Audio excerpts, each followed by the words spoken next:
Good afternoon, sir. Good afternoon, sir. Good afternoon, sir. Good afternoon बच्चों. Good afternoon, sir. Good afternoon. Good afternoon, sir. Good afternoon बच्चे. चलो. Good afternoon, sir.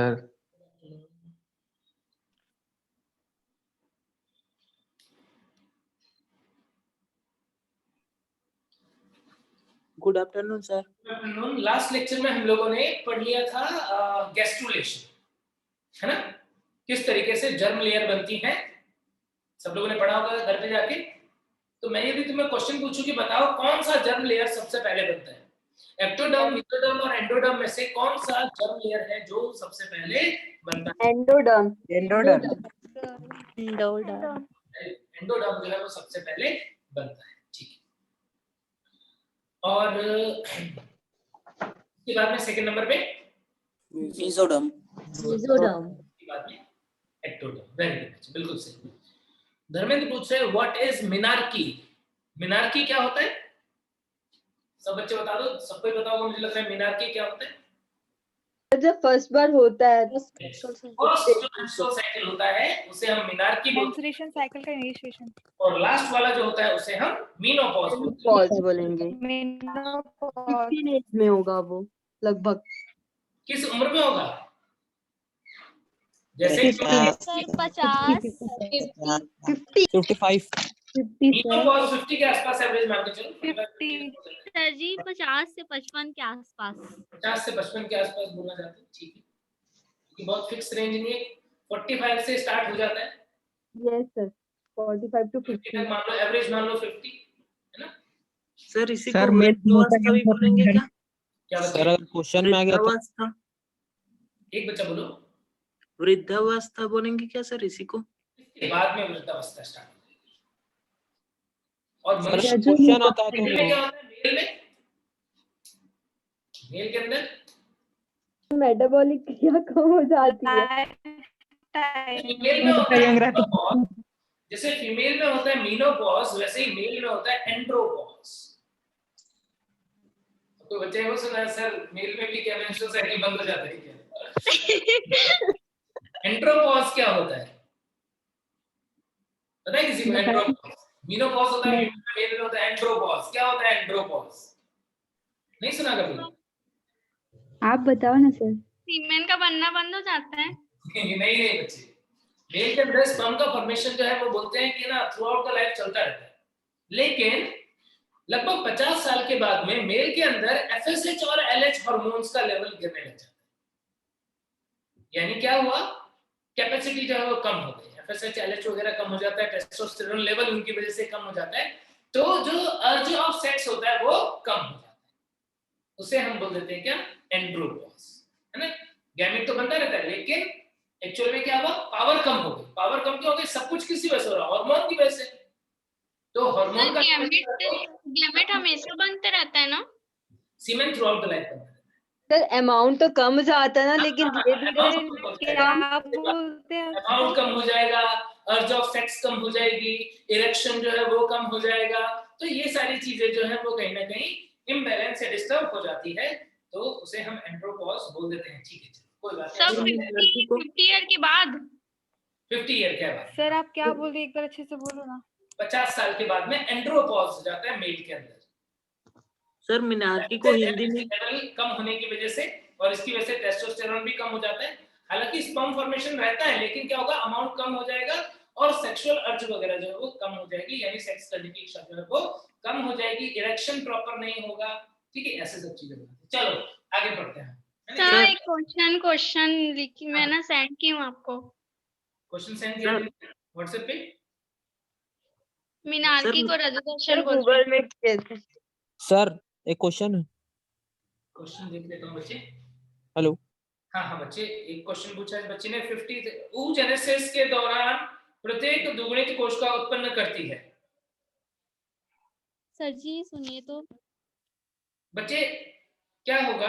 अब ये ना mail के लिए question है, यदि ह्यूमन के लिए, सॉरी मेल नहीं, ह्यूमन के लिए यदि ये क्वेश्चन है, मनुष्य के लिए, तो फिर क्या इसका आंसर होगा? इसका आंसर होगा एक कार्यात्मक अंड और 2 पोलर बॉडीज मिनार्की रजोदर्शन को यदि ह्यूमन के लिए, और यदि हम ह्यूमन के अलावा अदर ऑर्गेनिज्म की बात करें तो कुछ ऑर्गेनिज्म में 2 मतलब पोलर बॉडी भी आगे डिवाइड करती है, बट तुम इसे ह्यूमन के अकॉर्डिंग आंसर करना जब तुम्हारे सामने क्वेश्चन आता है, क्योंकि हम ह्यूमन रिप्रोडक्टिव सिस्टम पढ़ते हैं ना।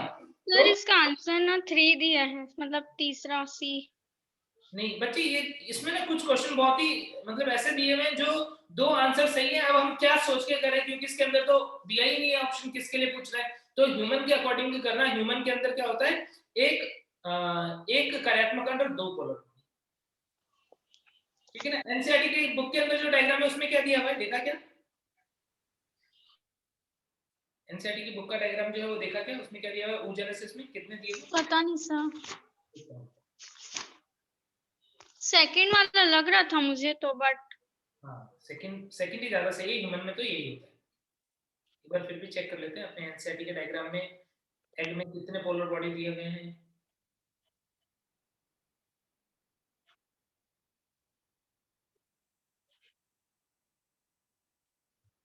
देखो अपने एनसीईआरटी में भी 2 ही पोलर बॉडी दिया हुआ है ना।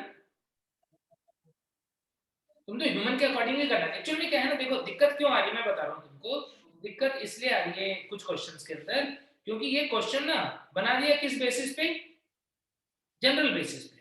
अब जनरल कंसेप्ट और ह्यूमन में कहीं कहीं पे अंतर है, जैसे वो स्पर्म के अंदर पूरा पेनिट्रेट करने वाला अंतर है, जैसे यहाँ पर पोलर बॉडी वाला अंतर है। तो हमारे नीड के अकॉर्डिंग मैं तुम्हें पढ़ा रहा हूँ, है ना, एनसीईआरटी बेस्ड पढ़ा रहा हूँ मैं तुम्हें।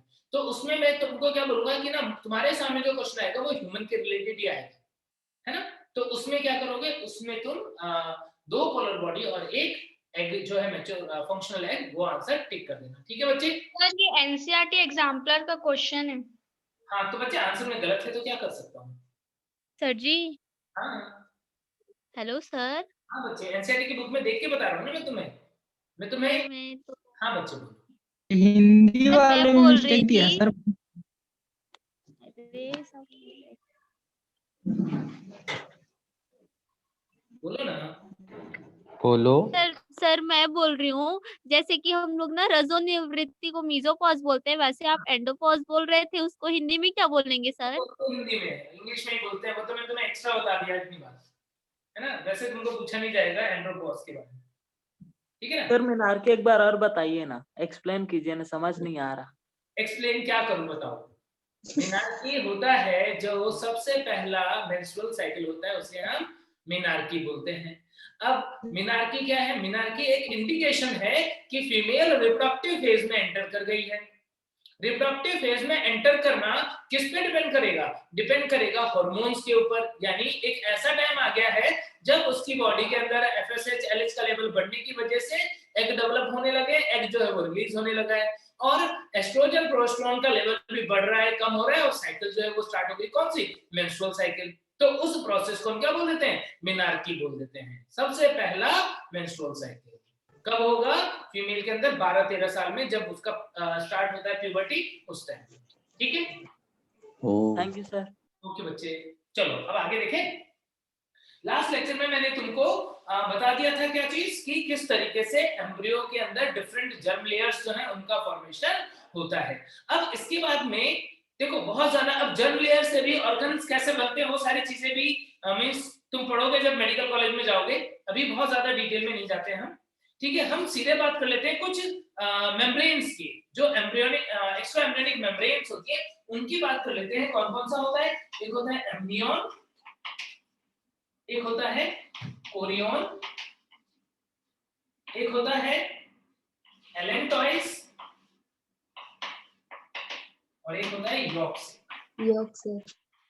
अभी 4 चीजें क्या होती हैं, जो डायग्राम कल हम पढ़ रहे थे उस डायग्राम तक यदि अभी देखें तो हमें कौन कौन सी मेम्ब्रेन दिखेगी। याद करो लास्ट लेक्चर में हम लोगों ने क्या किया था, कुछ इस तरीके से जर्म लेयर बना दी थी,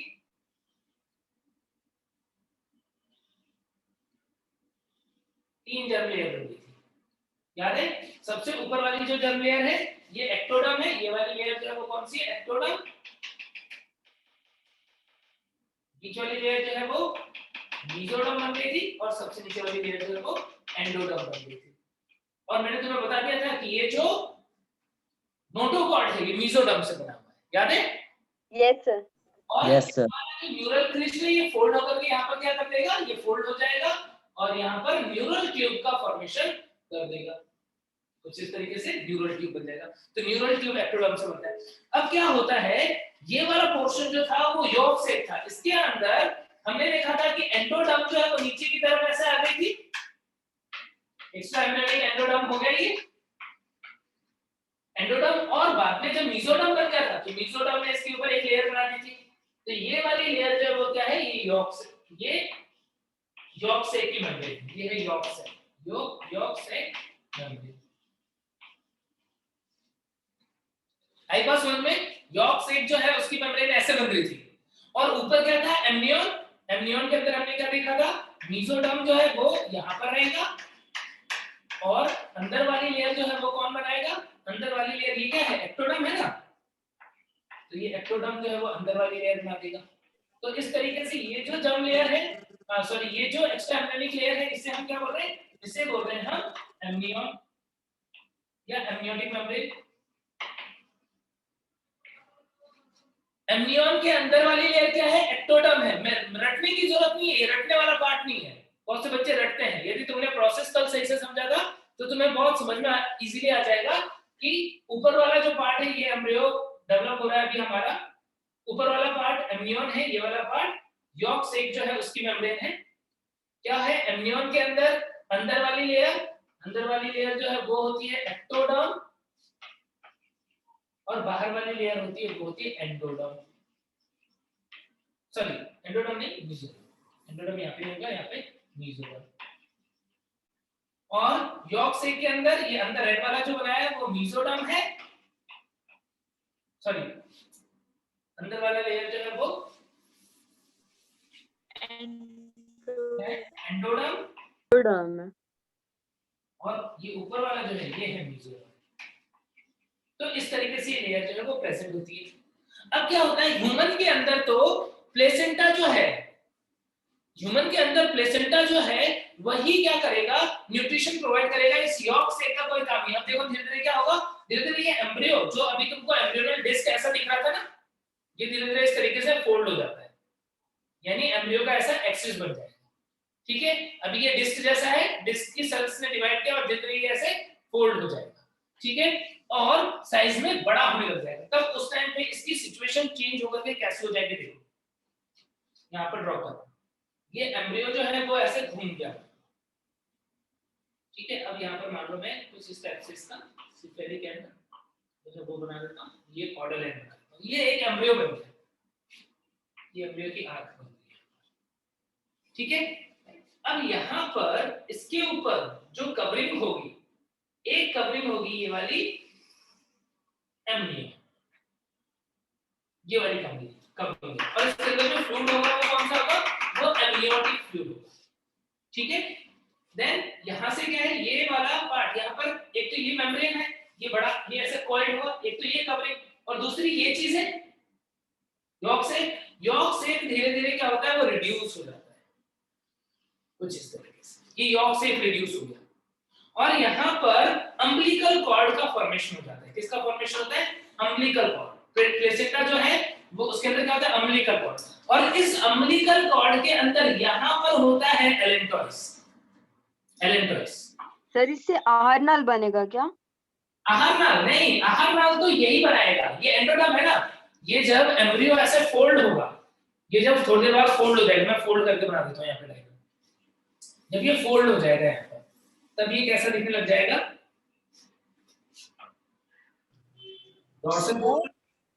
देखो एम्ब्रियो को बना रहा हूँ फोल्ड करके, ये एक्टोडर्म वाली लेयर है,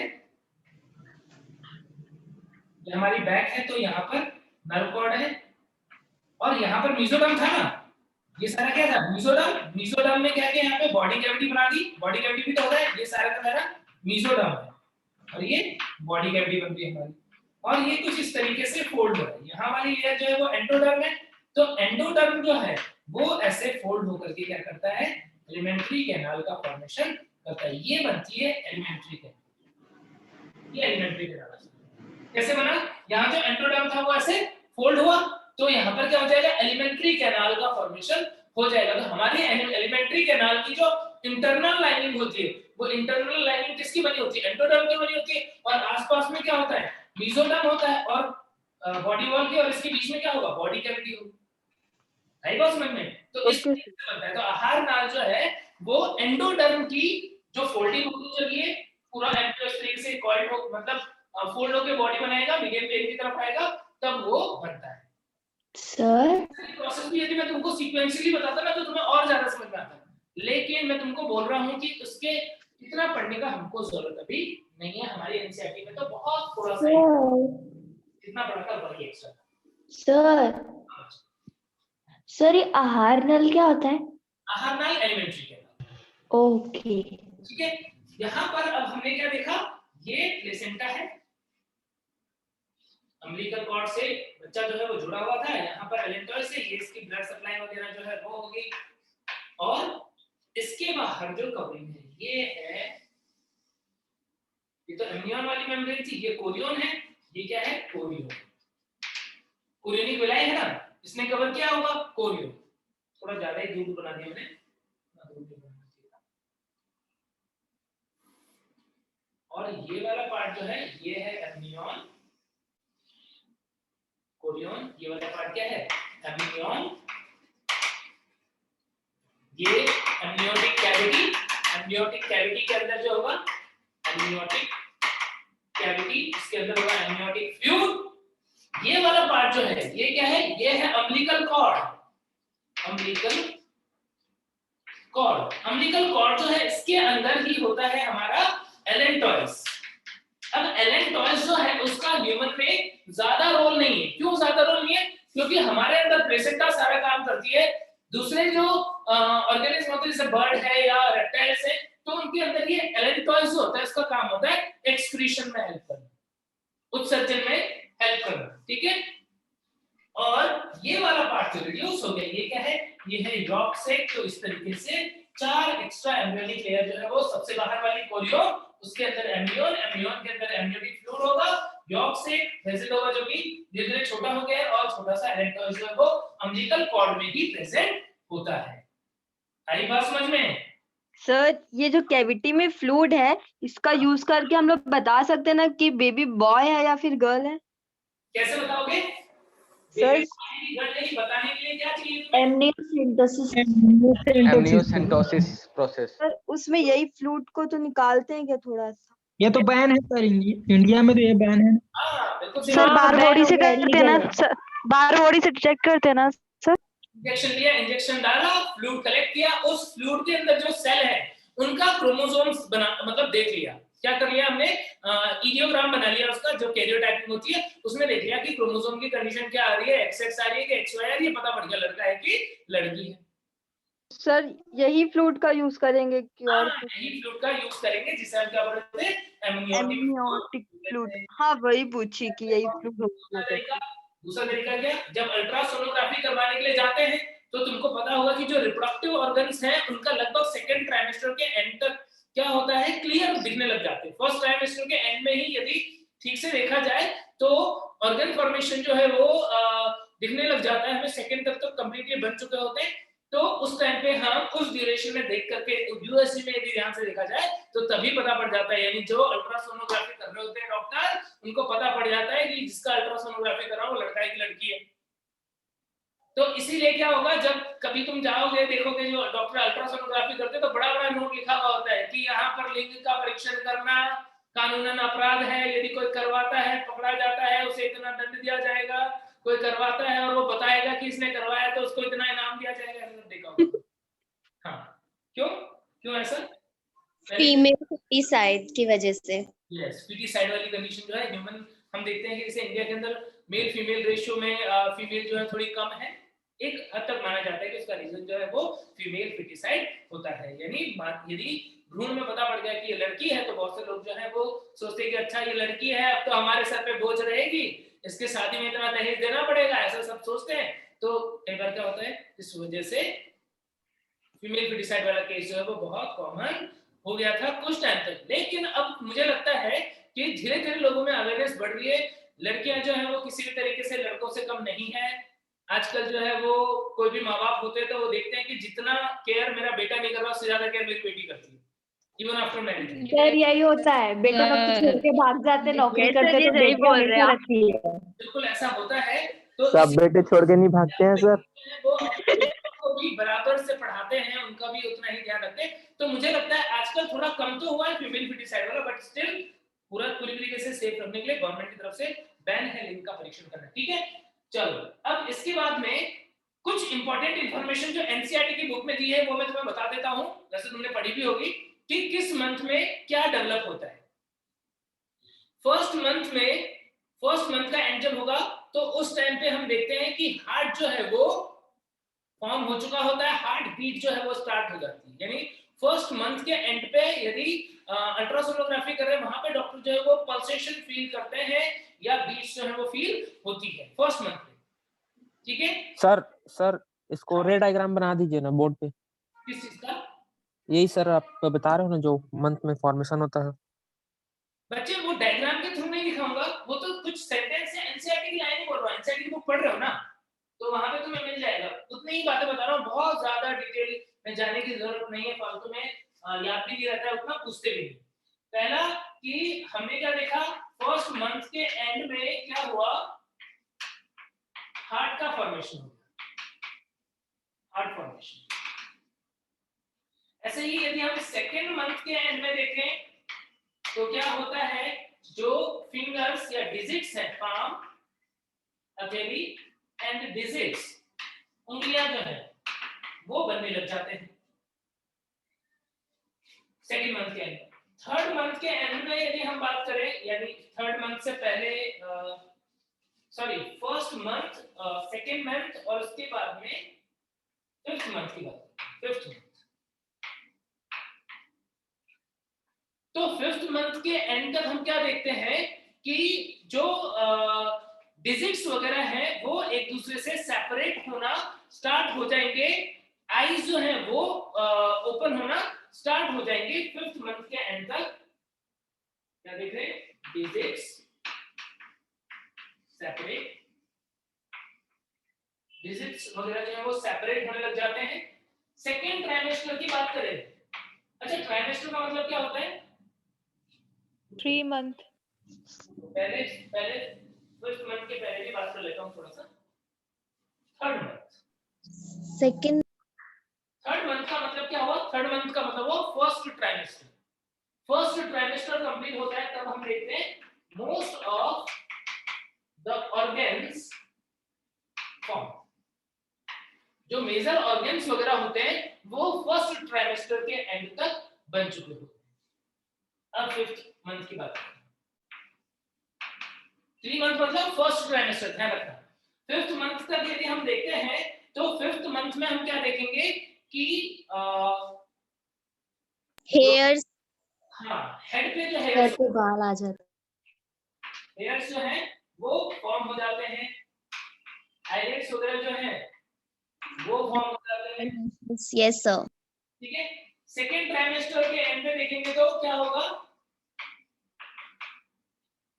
6 मंथ सेकेंड ट्राइमेस्टर का बॉडी जो है वो उसके अंदर फाइन हेयर्स हो जाता है जो, और स्लाइट मूवमेंट जो है, सर मूवमेंट होने लगता है। हाँ जो मूवमेंट है बेबी की वो स्टार्ट हो जाती है। ठीक है, और बॉडी के ऊपर हेयर वगैरह, जो बॉडी के ऊपर हेयर है वो सबकी ग्रोथ भी हो जाती है। और 9th मंथ जो होता है वहां पर हम क्या बोल देते हैं, वहां पर हम बोल देते हैं कि क्या होता है, पार्चुरेशन, प्रसव जो है वो हो जाता है। थोड़ा बड़ा बड़ा लिखिए ना, दिख नहीं रहा है। जरूरत नहीं है नोट करने की, एनसीईआरटी में क्लियर लिखा हुआ है, यही बातें वही लिखी है मैंने यहाँ पर, कुछ नया नहीं है। सर पूरा ब्लर दिख रहा फिर भी बहुत टाइम से। तुम एनसीईआरटी की बुक पढ़ोगे तुम्हें मिल जाएगा, रखने वाला पॉइंट है, कोई ज्यादा परेशान होने की जरूरत सर इरेज मत कीजिए ना, क्या हो बच्चे, लास्ट वाला पॉइंट रहने दीजिए ना। लास्ट वाला पॉइंट मैंने लिखा है कि 9th मंथ पे प्रसव हो जाता है, बच्चा बाहर आता है। अब प्रसव वाली प्रक्रिया जो है वो किस तरीके से होती है, पार्चुरेशन कैसे होता है। सर कोई 10 मंथ में होता है। पार्चुरेशन क्या बोल रहे हो बच्चे, सर कोई लेट से भी होता है क्या 9 मंथ के बाद? हाँ हो सकता है कई बार ये एवरेज टाइम जो है वो मैंने लिखा है 9 मंथ।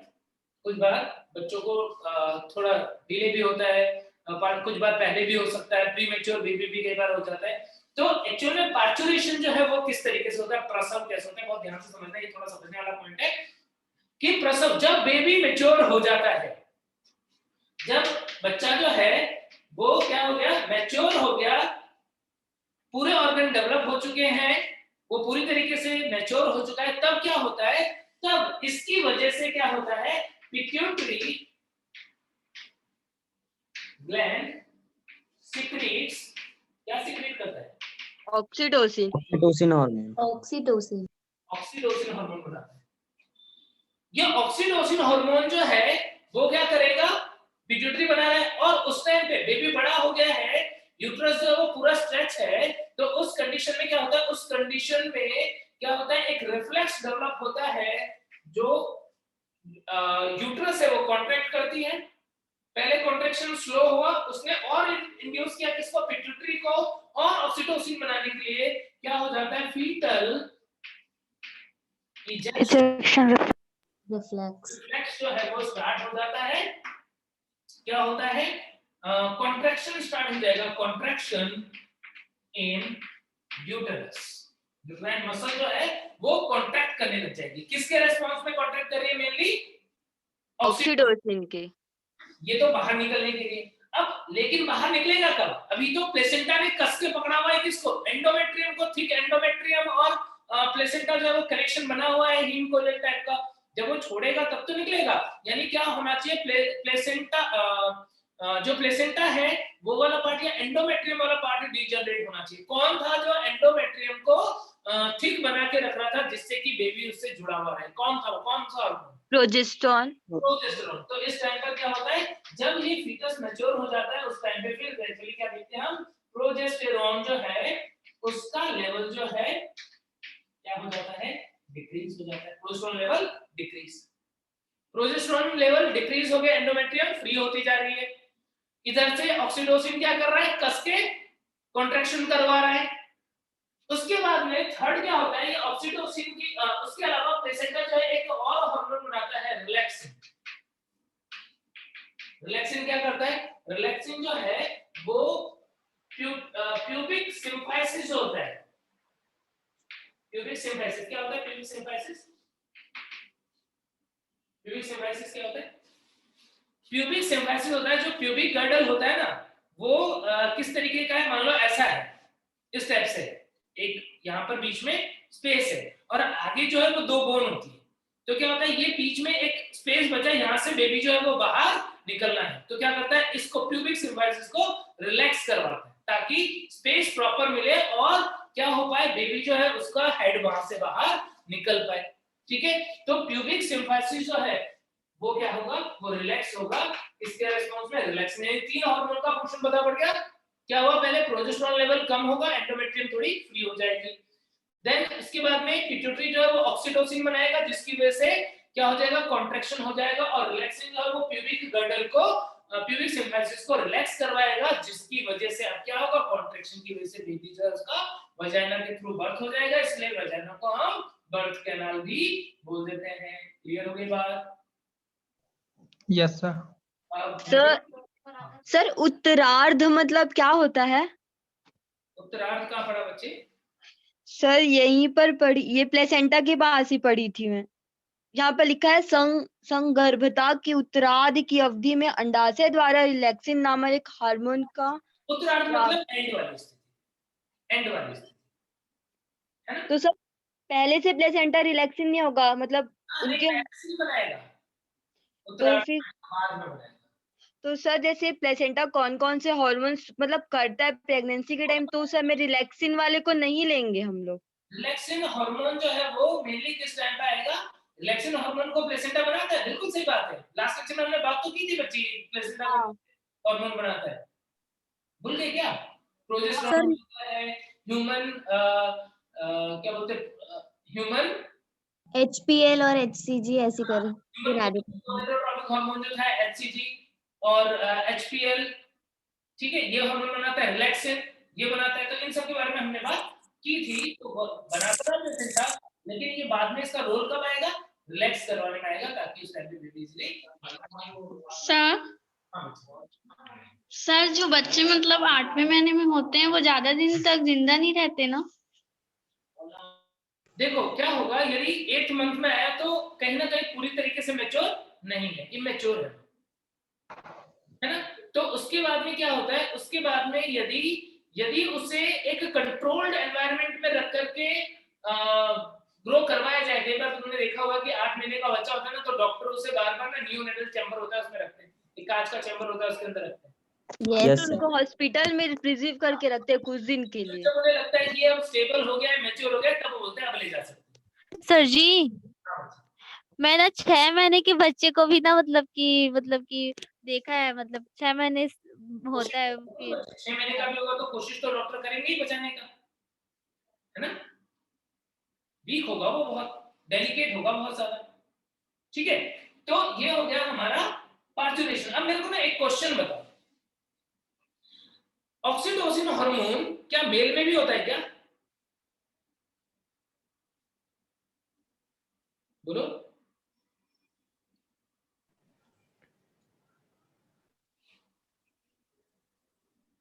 पहले भी 7 मंथ में हुआ है। अरे वाह पल्लवी, मैं जिंदा हूँ लिख रही हूँ। तुम एक्सेप्शनल बच्चे हो, दुनिया में जल्दी आए हो, कुछ बड़ा काम करके जाना। नो सर, 7th और 9 मंथ वाले रहते हैं, 8 मंथ वाले नहीं रहते हैं। हाँ ऐसा बोला जाता है, लेकिन ये कोई 7th और 9th और 8th वाला ये कोई वो नहीं है, लेकिन उसको केयर करके बचाया जा सकता है। ऐसा कुछ नहीं कि 8th वाला नहीं रहेगा, रह सकते हैं, है ना। लेकिन घर पे जब उनकी केयर करते हैं, जब पहले जमाने में हॉस्पिटल्स वगैरह का नहीं होता था तो उस टाइम पे बड़ा दिक्कत था। 7 वाले तो बहुत कम होते, रेयर है। 8th वाले कॉमन है, 7th वाले तो रेयर है। बताओ, क्वेश्चन पूछा मैंने तुम्हें, कुछ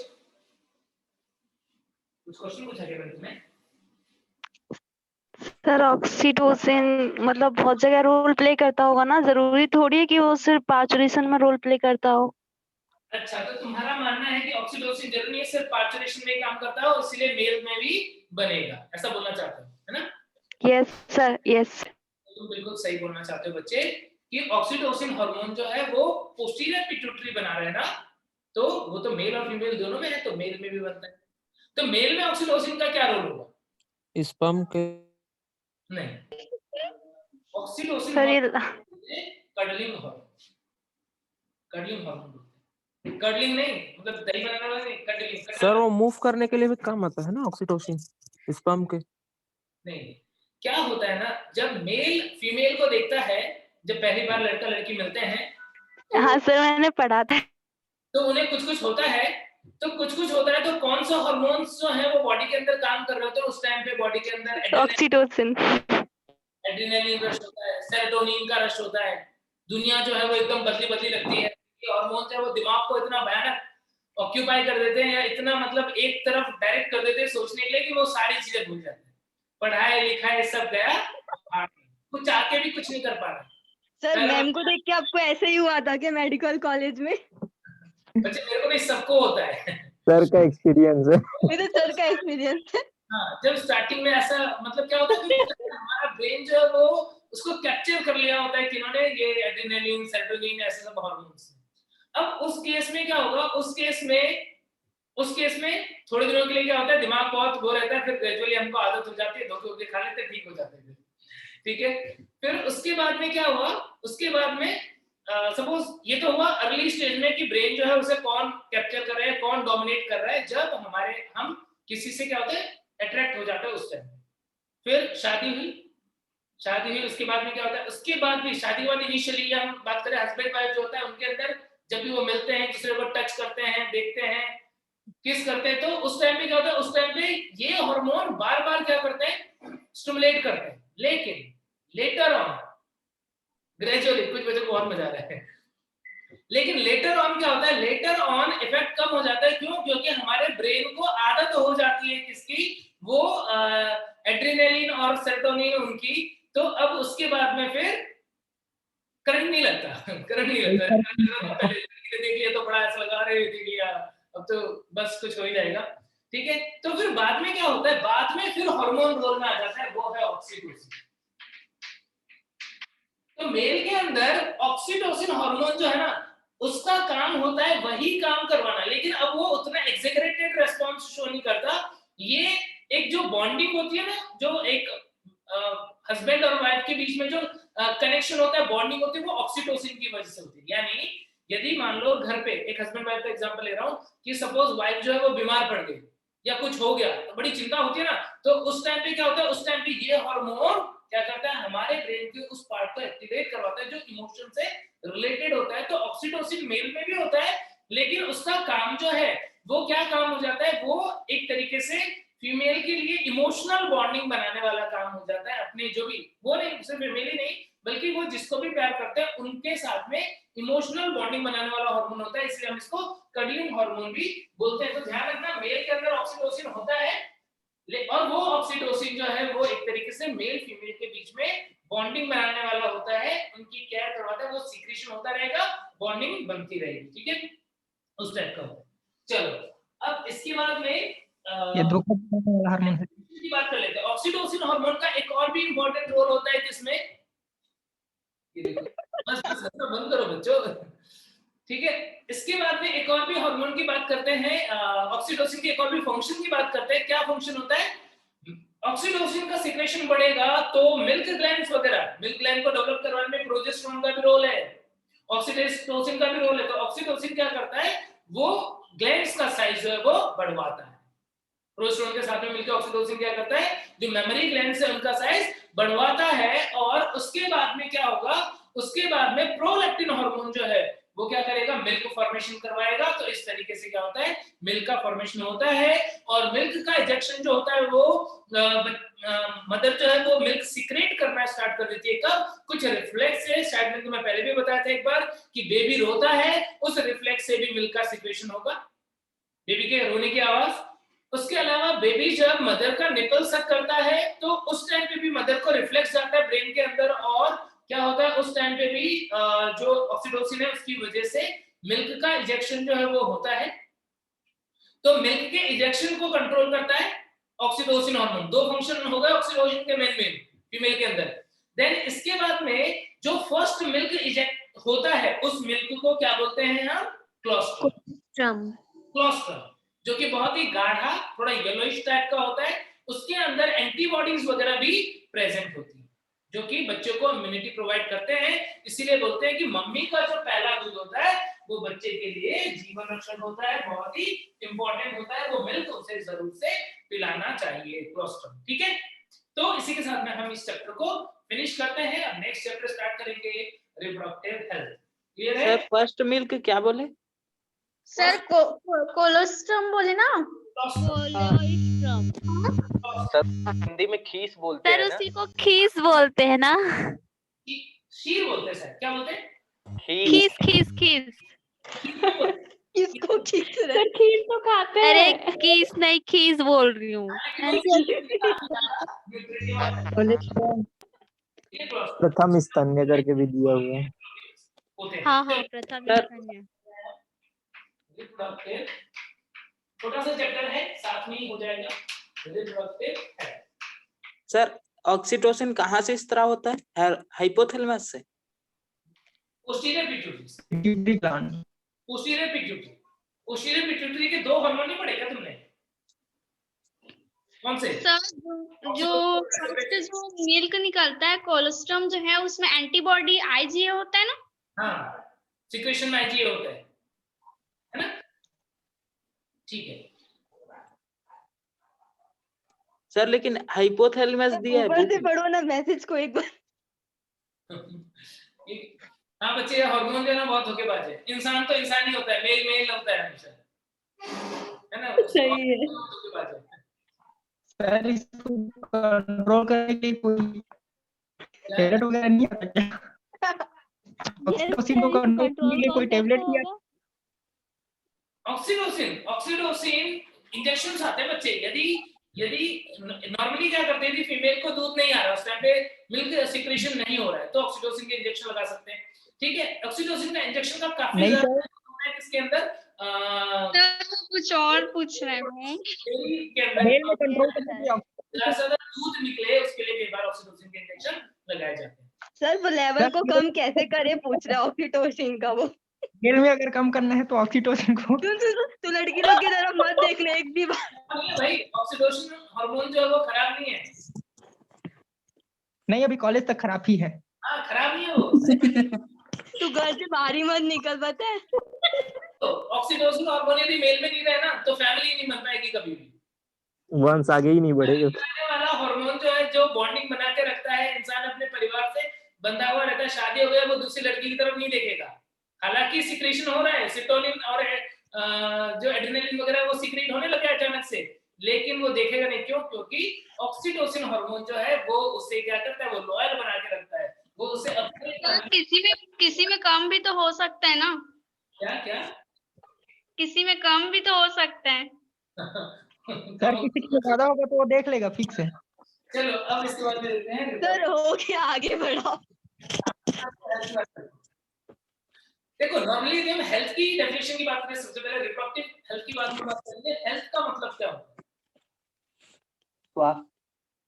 हेल्थ का मतलब क्या होता है?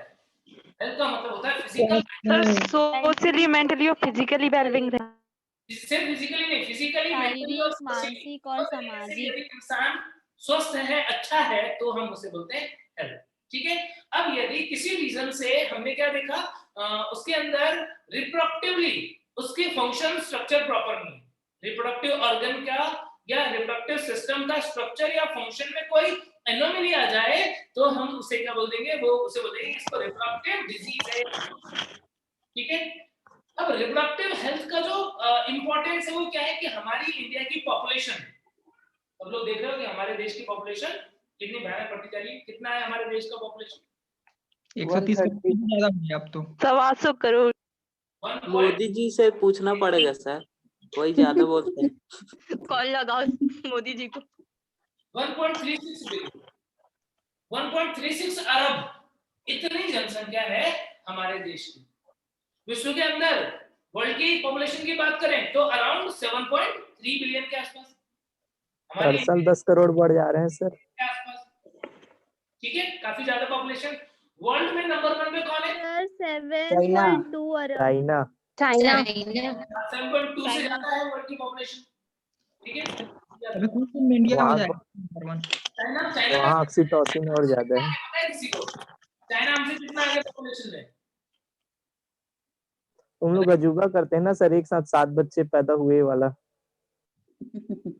बताओ किसी को आइडिया है चाइना हमसे कितना आगे होगा? नहीं होगा, पीछे हो जाएगा। नहीं आगे है। जनसंख्या में आगे है सर, बस जनसंख्या में 1.39। टेक्नोलॉजी में भी है।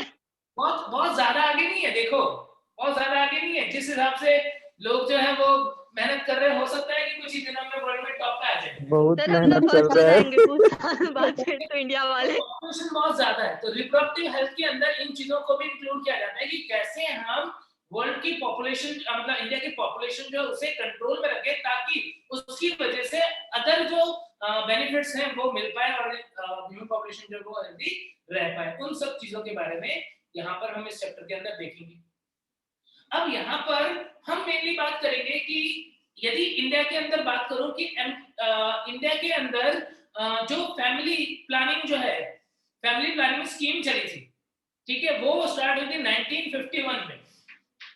फैमिली प्लानिंग स्कीम जो है स्टार्ट हुई थी कब? 1951। 1970 में एक नारा दिया गया था, क्या था वो? हम दो हमारे दो वाला। हमारे दो। सर जी हम दो हमारे दो, लेकिन अब हम दो हमारे एक हो गया। नहीं अब वो नहीं है बच्चे। अब जो नारा है वो हम दो हमारे एक नहीं है। कहते सुना क्या तुमने? हम दो वो उसका नया डायलॉग है सर। बच्चे वो नारा मैं दूंगा, मैं दे रहा हूं। अब जो नारा है वो देखो बच्चा एक ही अच्छा बच्चा इसका बच्चा एक ही अच्छा हो। जैसे सरगा से फेंकी अभी। एक बच्चा एक ही अच्छा है ना। सर जी वो बच्ची की सर, बच्चा शेर है ना है, कि- वैसे आप डीपी डाले हो। हाँ वो मेरा बच्चा है। सर बॉय है ना वो? बच्चा है कि बच्ची बताइए ना। बॉय है। बॉय है, he's a boy. सर युवान नाम है क्या उसका? सर बहुत क्यूट है, बहुत ही स्मार्ट है। ठीक है, हाँ, तो पूरा आपकी टाइप का दिखता है वो, फुल टू कॉपी। एकदम सेम। Yes sir. यार ठीक। तो क्या हुआ, हम तो हमारे दो जो है वो 1970 में ये नारा दिया गया था। करंट सिनेरियो के अंदर जो है वो पॉपुलेशन इतनी ज्यादा है, लोग इसे पूरी तरीके से फॉलो नहीं करते हैं और जरूरत है किस चीज की, फैमिली प्लानिंग की।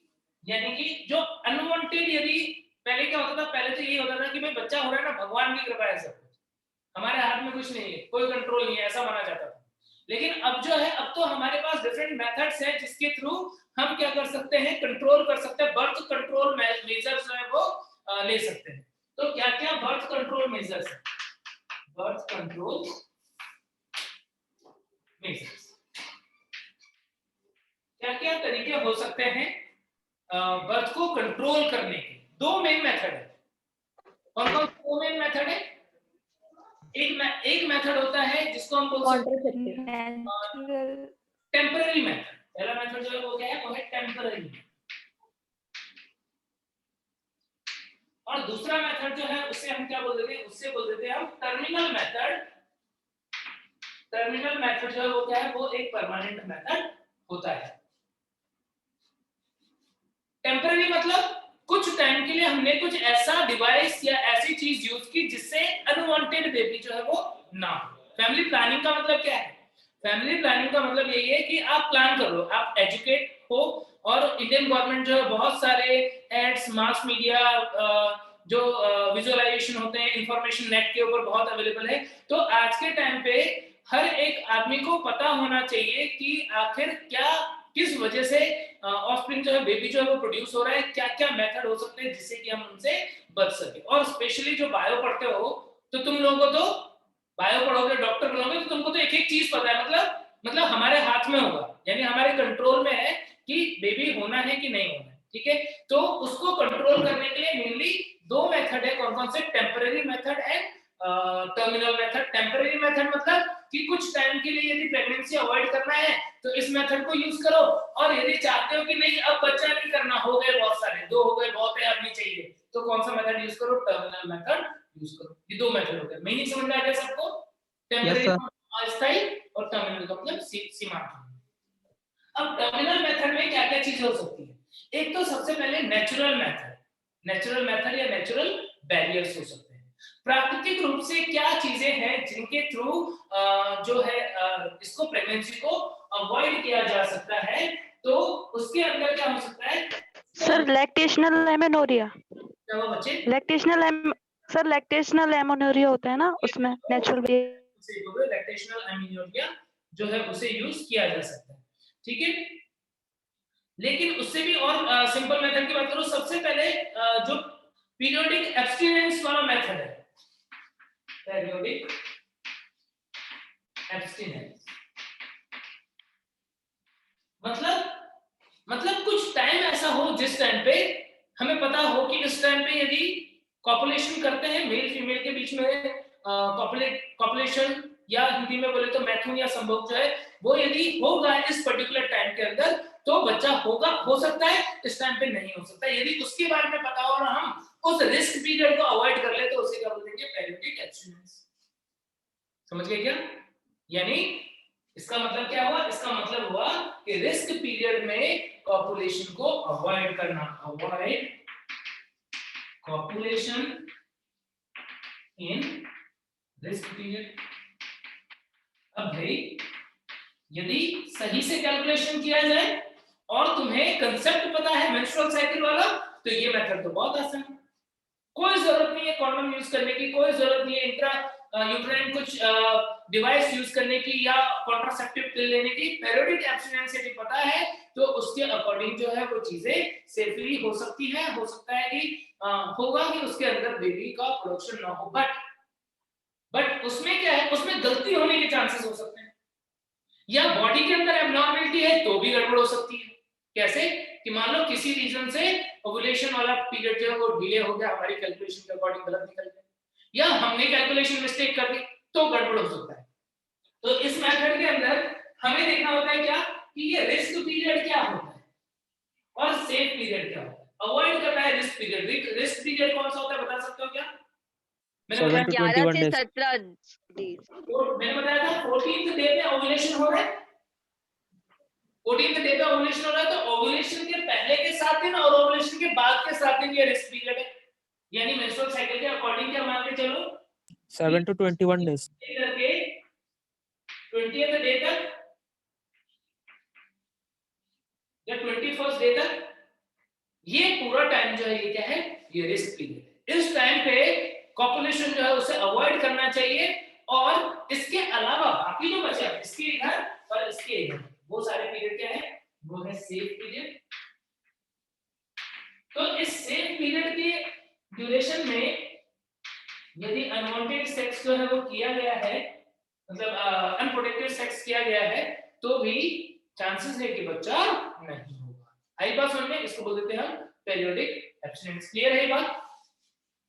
Yes sir. पीरियड वाला कांसेप्ट जो है ये एक इंपॉर्टेंट कांसेप्ट है, बट ये बहुत ज्यादा रिलायबल नहीं है। क्यों बहुत ज्यादा रिलायबल नहीं है? क्योंकि इसके अंदर मिस्टेक हो सकता है, कैलकुलेशन मिस्टेक हो सकता है, या फिर साइकिल एबनॉर्मली यदि डिस्टर्ब हो गया है तो उस केस में गड़बड़ हो सकती है। दूसरा है coitus interruptus। coitus interruptus। coitus interruptus का मतलब क्या है कि इसको हम हिंदी में अंतराली मैथुन बोल सकते हैं कि जब मैथुन हो रहा है उस टाइम पर मेल जो है स्पर्म के इजैकुलेशन से ठीक पहले ही अपना जो पीनिस है उसे विथड्रॉ कर ले वजाइना से, और वजाइना के अंदर सीमेन का जो इंसेमिनेशन होने वाला था उस प्रोसेस को रोक दे। तो उसे हम क्या बोलेंगे? coitus interruptus। समझ गए क्या? सर एक बार और एक्सप्लेन करो ना। सर जी हिंदी में बताइए ना इसको। coitus interruptus को बोलते हैं हम अंतराली मैथुन, है ना? अंतराली मैथुन coitus interruptus।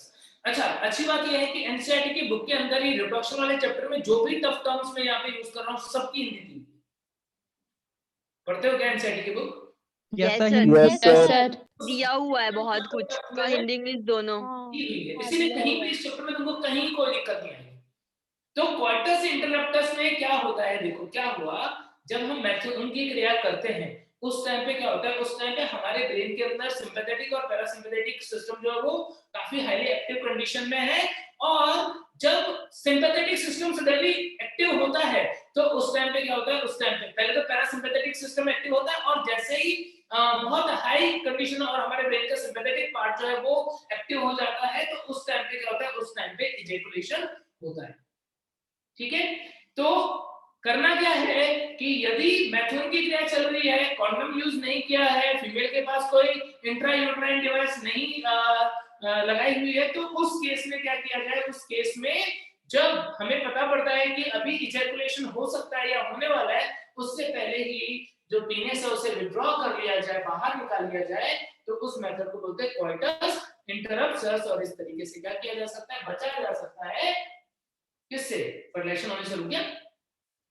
किसमें आ जाएगा, टेम्पररी मेथड और नेचुरल मेथड, जिसके अंदर हमने क्या किया, हमने कोई डिवाइस या कुछ सर इसका डेफिनेशन लिखवा दो ना। बच्चे डेफिनेशन इसका समझो, ये डेफिनेशन वाली चीज तो है नहीं, इसमें तो लिखना है तो ये लिख लो कि मैथुन के समय इजैकुलेशन से ठीक पहले, स्खलन से ठीक पहले शिश्न का योनि से बाहर निकाल लिया जाना ही क्या कहलाता है, coitus interruptus कहलाता है। एनसीईआरटी में लिखा हुआ है ऐसा। हाँ, लिखा हुआ होगा, बहुत सिंपल सी बात है बच्चे इसमें। हाँ। अब दूसरा देखो, इसके बाद में दूसरा मेथड है जिसे हम बोलते हैं बैरियर मेथड। बैरियर मेथड मतलब अवरोध मेथड, अवरोध की विधि द्वारा। अब अवरोध क्या है कि किसी भी तरीके से हम क्या कर रहे हैं, हम स्पर्म को एग से मिलने से रोक रहे, दोनों के बीच में एक दीवार बना दी जिससे कि स्पर्म जो है वो एग से मिल ना पाए, फर्टिलाइजेशन ना कर पाए। उस मेथड को क्या बोलेंगे, बैरियर मेथड। और बैरियर मेथड में जो सबसे कॉमन मेथड यूज होता है वो क्या है, वो है कॉन्डोम। कॉन्डोम क्या होते हैं, जो इलास्टिक रबर लाइक सब्सटेंस होता है उसका एक पाउच जैसा होता है, फ्लेक्सिबल टाइप का इलास्टिक सब्सटेंस है, तो वो कॉन्डम जो है उसको यूज किया जाए। कॉन्डम दो टाइप के, मेल और फीमेल का अलग अलग होता है। फीमेल कॉन्डम्स भी आते हैं और मेल कॉन्डम्स भी आते हैं।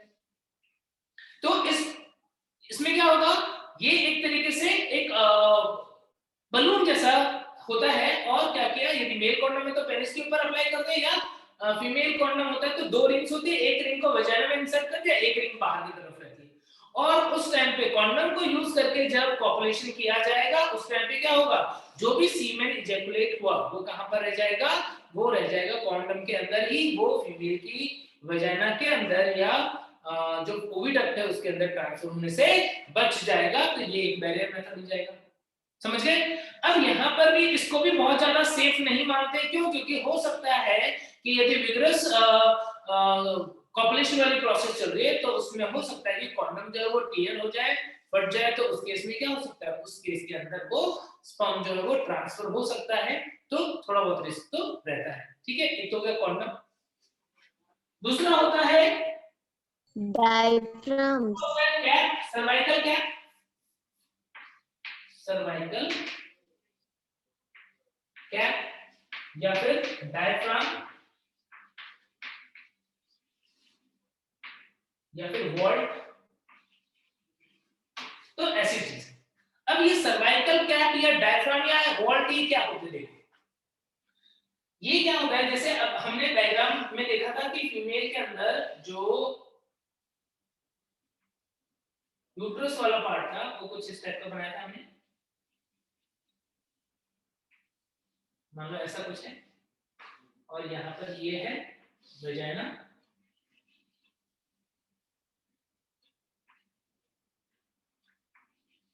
सर ये क्या लिखे, डायफ्राम? हाँ डायफ्राम।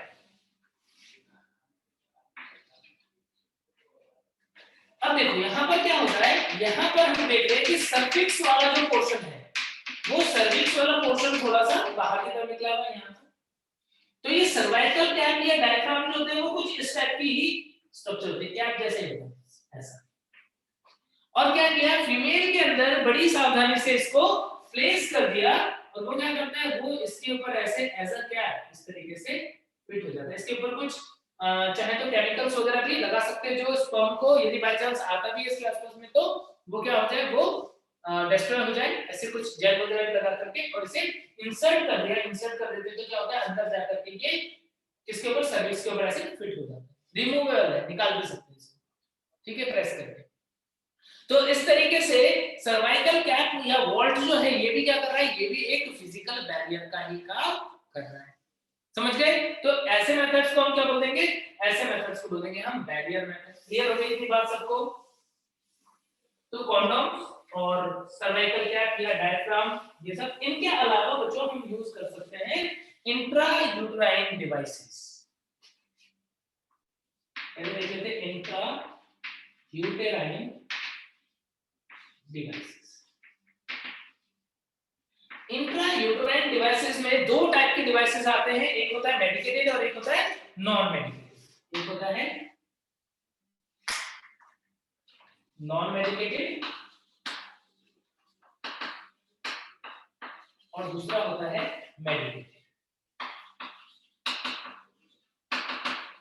नॉन मेडिकेटेड हम कोई मेडिसिन यूज नहीं कर रहे। इस मेथड में क्या होता है, इस मेथड में नॉर्मली क्या किया, एक कोई डिवाइस होते हैं, जैसे इसके अंदर कॉमन एग्जांपल जो है वो क्या होता है, वो होता है कॉपर टी।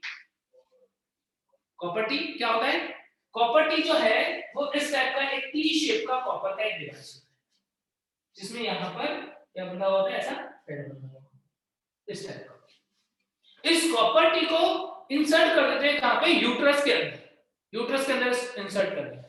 अब ये कॉपर टी क्या करता है, ये कॉपर का सिक्रेशन करता है, जिसकी वजह से जो म्यूकोसा होगी वो कैसे हो जाएगी, वो थिक हो जाएगी, म्यूकोसा थिक हो जाएगी। वो साथ में क्या करेगा, जो स्पर्म जा रहा था फर्टिलाइजेशन के लिए, उस थिक म्यूकस की वजह से, म्यूकस थिक होने की वजह से क्या स्पर्म की मोटिलिटी कम हो जाएगी क्या?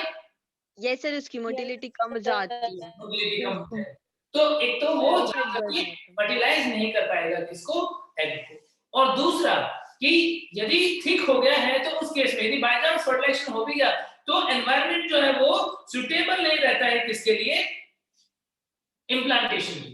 तो मेनली तो स्पर्म को जाने से रोक देगा। दूसरा क्या कर सकता है, दूसरा एनवायरनमेंट जो है उसको क्या कर देता है, ऐसा बना देता है जिससे कि यदि फर्टिलाइजेशन हुआ है तो इम्प्लांटेशन नहीं हो पाएगा। क्लियर हो गई इतनी बात? देन इसके बाद में नॉन मेडिकेटेड आईयूडी के अंदर लिप्स लूप वगैरह भी आते हैं। इसके अलावा लिप्स लूप, ठीक है। कुछ नॉर्मली पहले टाइम पे तो कुछ नहीं, सिर्फ स्टील की एक लूप होती थी उससे ही डाल देते थे, उससे भी क्या हो जाता था, उससे भी जो फर्टिलाइजेशन की प्रोसेस वो इनहिबिट हो जाती थी। मेडिकेटेड में क्या करते हैं कई बार कि ऐसे डिवाइसेस हैं जिनके अंदर क्या होता है, जिनके अंदर प्रोजेस्टेरोन हार्मोन जो है वो प्रेजेंट होता है, यानी मेडिकेटेड यूज कर सकते हैं हम प्रोजेस्टेरोन और LNG-20। ये कुछ मेडिकेटेड टाइप के इंट्रायूट्राइन डिवाइस होते हैं जो सिक्रीट करते हैं progesterone. High amount of progesterone की वजह से क्या होता है, उसकी वजह से ऑलरेडी वो थिक रहेगा म्यूकोसा और जो गैमीट है वो जा नहीं पाएगा फर्टिलाइजेशन के लिए। और फीमेल के अंदर यदि प्रोजेस्टेरोन का लेवल ज्यादा है तो क्या होगा, तो उसका ओवरियन साइकिल वो मेंस्ट्रुअल साइकिल डिस्टर्ब हो गया, मेंस्ट्रुएशन नहीं होगा कि नहीं भाई। यदि फीमेल के अंदर प्रोजेस्टेरोन का लेवल बढ़ा हुआ है, जो हम हार्मोन्स यूज करते हैं फीमेल के अंदर, वो मेनली क्या होता है, मेनली वो प्रोजेस्टेरोन होता है या लीवोनॉर्केस्ट्रॉल जो है वो होता है। तो ये हार्मोन प्रोजेस्टेरोन या सिंथेटिक प्रोजेस्टेरोन वगैरह जो होते हैं वो क्या करते हैं भाई, फीमेल के अंदर प्रोजेस्टेरोन लेवल कम होगा तभी तो उसका एंडोमेट्रियम शेड ऑफ होगा। यस सर, तभी तो ऑपरेशन होगा बाद बस। एंडोमेट्रियम शेड ही नहीं हो रहा है, यानी कि मेंस्ट्रुअल साइकिल रुका हुआ है, तो उस केस में क्या होगा, उस केस के अंदर फर्टिलाइजेशन रुक जाएगा। तो इस तरीके से कॉपर टी यूज कर सकते हैं, हार्मोन रिलीजिंग जो आईओडीज हैं वो यूज कर सकते हैं। इसके बाद में और भी मेथड देखो सर एक कॉपर टी किससे मतलब मिलके बनता है? कॉपर ही है वो, कॉपर की अच्छा, हां कॉपर। तो सर ये हार्म नहीं करता वो फीमेल के यूट्रस को? कॉपर जो है वो फीमेल के अंदर हार्म नहीं करता है ना। इस कॉपर टी के अलावा और भी कुछ ऐसे नाम ध्यान रखने हैं, तो कॉपर 7 करके भी एक डिवाइस आती है, मल्टी लोड करके भी एक आता है, मल्टी लोड है ना, ऐसे नाम से भी डिवाइस आते हैं। एनसीईआरटी मल्टी लोड का पूरा नाम। Okay sir, thank you. तो ऐसे कुछ डिवाइस जो है वो भी यूज होते हैं हमारे एनसीईआरटी में दिया हुआ है, ठीक है। इसके अलावा और मेथड की हम बात करें तो हार्मोनल पिल्स, ये तो इंट्रायूट्राइन डिवाइस होता है। अच्छा, इंट्रायूट्राइन डिवाइस में एक और भी चीज जो बैरियर मेथड है ना, उसमें एक और भी चीज बतानी थी, वो रह गई कि कई बार क्या करते हैं कि हम यदि कोई डिवाइस यूज नहीं कर रहे तो कुछ क्रीम, जेली और फॉर्म ऐसी चीजें भी आती हैं जिन्हें क्या किया जाए, जिन्हें उसके टाइम पे कॉपुलेशन के टाइम पे फीमेल की वजाइना के अंदर डाल दिया जाता है, फिर उसके बाद कॉपुलेशन कर लो। यदि उस टाइम पे स्पर्म रिलीज हुआ, इजैकुलेशन हुआ उसके अंदर, तो वो क्रीम और जेली जो होते हैं वो क्या करते हैं, वो कुछ इस टाइप के सब्सटेंस होते हैं जो स्पर्मिसिडल होते हैं, यानी किसको किल कर देंगे, स्पर्म को किल कर देंगे, ठीक है। तो ऐसे कुछ फॉर्म जेलीज वगैरह भी यूज होते हैं। उसके अलावा हार्मोनल मेथड होते हैं, हार्मोनल मेथड में पिल्स आते हैं, हार्मोनल पिल्स या फिर हार्मोनल इम्प्लांट्स, दो चीजें होती हैं, या तो हार्मोनल पिल्स होते हैं या फिर हार्मोनल इम्प्लांट्स होते हैं। जो हार्मोनल पिल्स होते हैं उनके अंदर मेनली क्या होता है, मेनली होता है प्रोजेस्टेरोन, और क्या हो सकते हैं जो है सम एस्ट्रोजन वगैरह भी यूज होते हैं। तो ये तो हो गए हार्मोन, ये तो इनका ही जो सिंथेटिक फॉर्म होता है वो यूज होता है पिल्स के अंदर। और पिल्स जो है वो अलग अलग टाइप का होता है, नाम सुना होगा तुमने, डेली पिल, मालाडी जो है, मालाडी नाम सुना होगा, मालाडी डेली पिल, सहेली है ना। एक होता है माला एंड वीकली पिल होता है, वीक में ले लो, एक वीक तक चलता है, ठीक है। ऐसे ही एक सहेली करके आता है, सहेली, ये भी क्या, ये सारे पिल्स हैं। कुछ डेली बी कैप भी तो होता है सर। क्या चीज बच्चे बोलो, ठीक है, तो ये कुछ पिल्स है। तो ये तो क्या हो गई, ये तो पहले से प्रिपेयर करने के लिए कि जैसे मान लो कोई फीमेल है, उसने सोचा कि मुझे जो है ये पर्टिकुलर डे पे या इन दिनों में मुझे प्रेगनेंसी नहीं चाहिए, तो क्या किया, तो माला डी की टेबलेट जो है, यदि डेली पिल खानी तो माला डी की टेबलेट जो है वो कंटिन्यूअसली लेती रहेगी। जितने दिन तक लेती रहेगी उतने दिन तक क्या होगा, बॉडी के अंदर कोलेस्ट्रॉल लेवल हाई रहेगा, मेंस्ट्रुएशन रुका हुआ रहेगा, और उस केस में प्रेगनेंसी नहीं हो पाएगी। सर तो उससे कोई साइड इफेक्ट नहीं होगा बाद में? देखो बच्चे, होता है। पिल्स का कुछ साइड इफेक्ट तो होता है, मतलब बहुत ज्यादा नहीं, लेकिन थोड़ा, क्योंकि ये स्टेरॉइडल है ना, तो ऐसा मान लो कि किसी फीमेल के अंदर प्रोजेस्टेरोन लेवल बढ़ा हुआ होता है, तो उस टाइम पे उसकी बॉडी जिस तरीके से रिएक्ट कर रही होती है उस तरीके से रिएक्ट करेगी, लेकिन कोई बहुत सीवियर ऐसा कोई साइड इफेक्ट ना लिया जा सकता, ठीक है ना, बट थोड़ा सा हार्मोनल लेवल जो है वो एलिवेटेड रह रहा है बॉडी के अंदर, ठीक है। देन इसके अलावा ये तो हो गया क्या, ये तो हो गया पिल्स, हार्मोनल पिल्स। इसके अलावा एक होता है इमरजेंसी पिल। इमरजेंसी पिल क्या होता है, अनवांटेड 72। हाँ, जैसे अनवांटेड 72 एक इमरजेंसी पिल है, तो उसके अंदर क्या होता है, उसके अंदर रिलेटिवली ज्यादा कंसंट्रेशन होता है किसका, प्रोजेस्टेरोन का, ठीक है, और विद इन 72 आवर्स यदि ये पिल ले लिया जाए तो उस केस में भी क्या होगा, इम्प्लांटेशन की प्रोसेस रुक जाएगी, ठीक है। तो इमरजेंसी पिल्स होते हैं, जैसे अनवांटेड 72 यूज कर रहे हैं, अनवांटेड। सर तो सबसे अच्छा मेथड क्या है? सबसे अच्छा मेथड क्या है, कॉपर टी। देखो आईयूडी। देखो आईयूडी वाला मेथड वो ज्यादा अच्छा है, पिल्स वाले मेथड भी ज्यादा अच्छे, लेकिन पिल्स वाले मेथड में कई बार क्या होता है कि बॉडी के अंदर लंबे टाइम तक हार्मोनल लेवल जो है वो ज्यादा है, मिस भी हो गया या कुछ हो गया तो गड़बड़ हो सकती है, तो उस केस में देखा जाए तो अभी तक जो हमने पढ़ा उसमें आईयूडी जो है वो रिलेटिवली अच्छे मेथड है, ज्यादा लंबे टाइम तक भी काम करते हैं। सर अनवांटेड क्या लिखा था? क्या हुआ,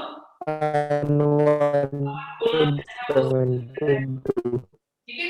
इसके बाद में इम्प्लांट जो है, इम्प्लांट होते हैं प्रोजेस्टेरोन वगैरह, एक्चुअली छोटे-छोटे से क्या होते हैं, हार्मोन के पिन जैसे होते हैं, स्टिक जैसी होती है, जिन्हें सबक्यूटेनियसली इम्प्लांट कर दिया जाता है, स्किन के ठीक नीचे जो है वो इम्प्लांट कर देते हैं। बच्चे अनवांटेड 72 इसलिए नाम था क्योंकि 72 आवर्स तक हम उसे यूज कर सकते हैं कॉपुलेशन के लिए, ठीक है। तो यहाँ पर हेलो सर जी। हाँ बच्चे, सर जो आप बताए थे नॉन मेडिएटेड में जो कॉपर टी बताए थे सर जी, उसमें तो और भी कॉपर टी मल्टी लोड जो 375 कॉपर टी वो दिया रहता है, वो सेम ही है कि वो अलग है सर? वो अलग, मतलब अलग-अलग नाम है, अलग-अलग नाम है नॉन मेडिकेटेड उनकी, मतलब इंट्रायूटेराइन डिवाइस, है ना। ओके सर, लेकिन काम वही करेगा है ना सर जी? काम वही करेंगे, ठीक है ना। Okay, thank you sir. Sperm की मोटिलिटी कम कर देंगे तो फेगोसाइटोसिस भी बढ़ जाएगा, स्पर्म जो है वो जल्दी-जल्दी किल भी हो जाएगा वहां पर, ठीक है।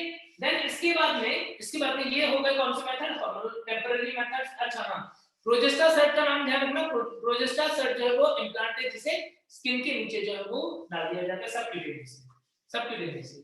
तो ये तो मेथड्स हो गए टेम्परेरी मेथड। टर्मिनल मेथड की बात करते हैं। टर्मिनल मेथड एक तरीके से परमानेंट है कि परमानेंटली नहीं, यदि बेबी चाहिए तो क्या किया, इसके अंदर दो चीजें कर सकते हैं, या तो मेल के अंदर या फीमेल के अंदर। मेल के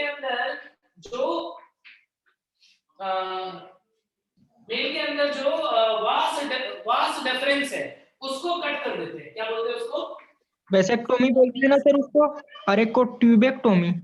हाँ, वेसेक्टोमी और ट्यूबेक्टोमी।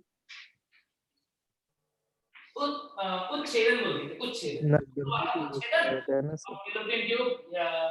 यानी कि अंडवाहिनी उच्छेदन, ऐसे नाम रखते हैं जी। तो इसमें क्या करते हैं, इसके अंदर हम जो सेमेनल जो वास डिफरेंस है उसको कट करके टाई कर देते हैं, vas deferens cut and tie, ठीक है। ट्यूबेक्टोमी में क्या करते हैं हम, fallopian tube cut and tie. अब बच्चों यहाँ पर दोनों चीजें पॉसिबल है। यदि कोई बोले कि सर यदि ऐसा चाहे कि ना कि परमानेंटली इनफर्टिलिटी नहीं चाहते, ये नहीं चाहते कि परमानेंटली कट कर दीजिए, चाहते हैं कि कुछ टाइम तक के लिए ऐसा रहे, और कभी मूड हो, कभी मन बन जाए कि नहीं अभी बच्चा चाहिए तो वापस से यूज कर पाए, तो ऐसा भी पॉसिबल है क्या? उस केस में क्या करता है, उस केस में कट नहीं करते, सीधे फोल्ड करते, लूप बनाते और बांधते। यानी पॉसिबल है सर। ये फेलोपियन ट्यूब है, एक तो ऑप्शन हुआ कि कट कर दिया, फोल्ड कर दिया और बांध दिया, एक तो ये तरीका है, एक तो ये तरीका है। दूसरा तरीका क्या हो सकता है, दूसरा तरीका हो सकता है कि इसको कट ना करें, सीधे क्या किया, सीधे इसको ऐसे फोल्ड कर दिया, यहाँ पर बांध दिया, तो ऐसा भी कर सकते हैं। तो दोनों ऑप्शन होते हैं यहाँ पर, यदि परमानेंटली जरूरत नहीं है तो कट कर दो, और यदि ऐसा लगे कि नहीं यूज करना है या कभी बाद में कंसील करना है तो फिर क्या कर दो, टाई कर दीजिए, लूप बना के। तो वासेक्टोमी मेल के अंदर वास डिफरेंस जो है उसको कट करके टाई करना, और ट्यूबेक्टोमी फीमेल के अंदर जो फेलोपियन ट्यूब है उसको कट करके बांध देना। तो ये हो जाएगा क्या, टर्मिनल मेथड। तो ये सारे मेथड हो गए किसके, बर्थ को कंट्रोल करने के। अब इसके बाद में हम बात करेंगे ART, असिस्टेड रिप्रोडक्टिव टेक्निक्स या टेक्नोलॉजी। असिस्टेड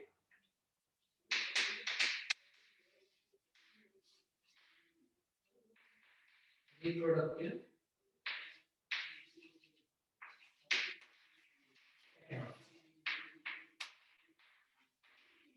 तो बोलते हैं ART। देखो क्या होता है, सबसे पहले इनफर्टिलिटी क्या होती है। सबसे पहले यदि हम देखें कि कोई पर्सन है वो कंसीव नहीं कर पा रहा है तो किस केस में हम उसे इनफर्टाइल बोलेंगे, बताओ तो बच्चा बताओ मुझे, किस केस में हम उसे इनफर्टाइल बोलेंगे। सर जी एक बार और बोलिए ना। So not able to produce babies. यदि मान लो किसी ने ट्राई किया कि बच्चा हो जाए और बच्चा नहीं हुआ, यदि मान लो किसी ने ट्राई किया कि बच्चा हो जाए और बच्चा नहीं हुआ, तो क्या वो इनफर्टाइल हो जाएगा क्या? No sir. No sir. Problem होगा। कपल थी, एक कपल था, एक कपल की मतलब उन्होंने आपस में शादी की और sir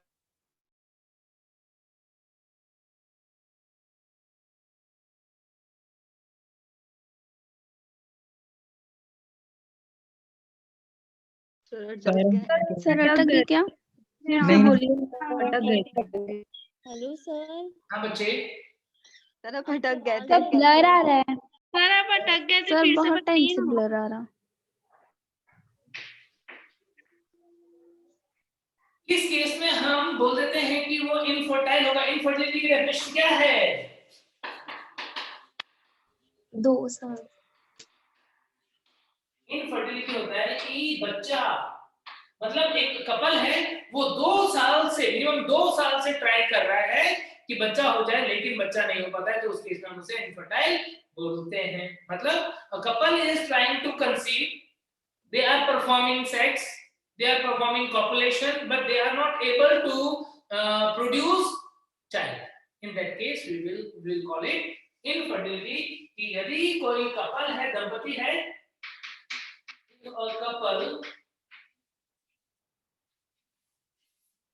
if a couple try to conceive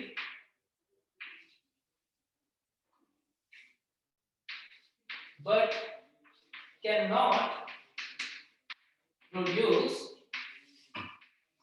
child in minimum 2 year duration, 2 years duration, उसको हम बोलते हैं इनफर्टाइल। यानी 2 साल से ट्राई कर रहे हैं मिनिमम और बच्चा नहीं हो रहा है, तो उस केस में हम बोलते हैं कि इनफर्टाइल है। इनफर्टिलिटी का रीजन क्या हो सकता है? पहले के जमाने में किसी कपल को बच्चा नहीं होता था ना, तो सीधे बोल देते थे कि अरे ये फीमेल है, फीमेल ने गड़बड़ की, इसको बच्चा नहीं हो रहा, ये गड़बड़ है, दूसरी शादी करवाओ। सर रुकिए ना। सर आप मेरी बात कंसीव बट सर आज नोट ही नहीं करने दे रहे हैं। हाँ ना। आज में चैप्टर खत्म ही करना है। सर को आज खत्म ही करना है, इसको लग रहा है पूरा। बोला 2 चैप्टर साल खत्म, तक बात कोशिश खत्म। कर रहे हैं बच्चा पैदा करने की, बट नहीं कर पा रहे, तो उसे हम क्या बोल देंगे? उसे हम बोल देंगे इनफर्टाइल, बंदे है वो, ऐसा बोल देंगे, बंदे। ठीक है, वंध्यकरण बोलते हैं क्या सर? क्या बोलते हैं? बंध्यकरण। हाँ बंध्य। बंध्यता। तो उस केस में क्या वो होगा, नॉर्मली पहले मान लिया जाता था कि दिक्कत जो है वो किसके अंदर है, फीमेल के अंदर है, इसलिए बच्चा नहीं हो रहा है, दूसरी शादी कराओ इसकी। लेकिन ऐसा जरूरी नहीं है, प्रॉब्लम मेल और फीमेल दोनों में से किसी में भी हो सकती है। तो सर हाँ सर कल टेस्ट है क्या? कल हाँ सर मैं न्यूज़ ज्वाइन की हूँ तो मेरे को पता नहीं है, तो आप बता दीजिए। नेक्स्ट है तुम्हारा। तो यहाँ पर एआरटी जो है इसके अंदर ऐसी टेक्नोलॉजी आजकल आ चुकी है कि यदि प्रॉब्लम है, प्रॉब्लम मेल में भी हो सकता है स्पर्म कम हो सकता है, मेल में प्रॉब्लम हो कि एग रिलीज नहीं हो रहा है, या फिर रिलीज तो हो रहा है बट उसका ट्रांसफर होने में बीच में कहीं ब्लॉकेज आ जाता है या बैरियर आ जाता है, या हो सकता है स्पर्म भी बन रहा है, सब कुछ ठीक है, केमिस्ट्री वगैरह कुछ दिक्कत है। तो there will be so many reasons कि उसकी वजह से फर्टिलाइजेशन नहीं हो पा रहा है और बच्चा नहीं हो पा रहा है। तो उन प्रॉब्लम्स का सॉल्यूशन जो है वो आज डॉक्टर के पास है। क्या बोलते हैं उन टेक्नोलॉजीज को? Assisted reproductive technology. और इसमें हम क्या करते हैं, इसके अंदर हम जो एग है और स्पर्म है उन्हें फर्टिलाइज करवाते हैं, या तो बॉडी के अंदर या बाहर, और फिर आर्टिफिशियली मेथड्स का यूज करके हम क्या करते हैं, इस प्रॉब्लम को ठीक करते हैं। तो क्या हो सकता है, इसके अंदर दो चीजें हो सकती हैं, या तो इन विवो फर्टिलाइजेशन के थ्रू, इन विट्रो फर्टिलाइजेशन, या फिर इन विट्रो फर्टिलाइजेशन के थ्रू करेक्ट किया है। In vitro fertilisation normally IVF जो सुनते हैं, इन विट्रो फर्टिलाइजेशन। तो ये दो मेथड जो है वो हो सकते हैं।